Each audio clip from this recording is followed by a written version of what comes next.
Saya nak tanya, pada malam Isra' Mi'raj, Nabi naik ke langit, ditunjukkan perempuan dalam neraka ramai. Soalan saya, berapa ramai? Ramai mana? Berapa pula ramai? Adakah sebab perempuan ini lebih berbuat dosa berbanding dengan laki-laki ke mana? Ada beberapa hadis yang menyebutkan sebab masuk neraka tu ramai.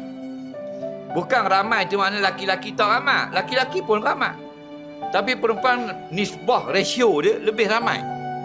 Kata ulama mungkin begini. Laki-laki 49, perempuan 51. Itu panggil aksar. Nabi kata aksaru ahliha an-nisa. Lebih ramai ahli neraka itu perempuan. Lebih ramai itu 51%. Paling kurang. Boleh jadi 51% perempuan, laki-laki 49%. Boleh jadi laki-laki 60%, perempuan 40%. Bukan makna perempuan 99, laki-laki seorang. Tidak. Faham tak lagi? Jadi ada 3 atau 4 hadis menyebut sebabnya. Yang paling banyak yang Nabi kata kerana mereka ini tidak bersyukur dengan apa yang diberi oleh suami. Ini paling banyak. Tak syukur, tak berterima kasih. Memang banyak lagu. Sebab tu kita kena maaf. Laki bini kita kan kalau cewek yang dia kata terima kasih lah. Ni boleh sebab muka-muka. Lain yang kita dia minta, lain yang kita beli. Faham lagi? Ada minta ijal, ada kuat, ada gelak kan, kita beli ada cerah kan. Ambil macam ada kenang muka. Faham?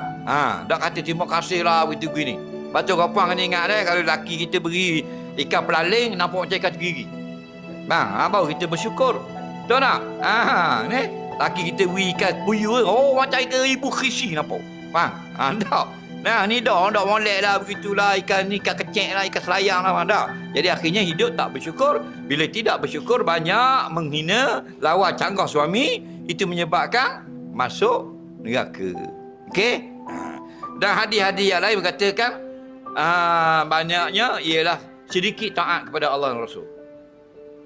Wa qillatuhunna fi ta'atihinna lillahi wa rasulih. Sedikit mereka itu taat kepada Allah dan Rasul. Tak? Dan nak khabar puan jahat lah, jahat belaka. Laki pun jahat, puan pun jahat. Cuma banyaknya kalau dalam rumah tangga ni, banyak dosanya isteri. Dan orang laki luar rumah tangga. Jenis pecah rumah, jenis haida dada. Faham lagi? Jenis buat lagi minyak Filipina dan macam-macam pasal. Soalan seterusnya.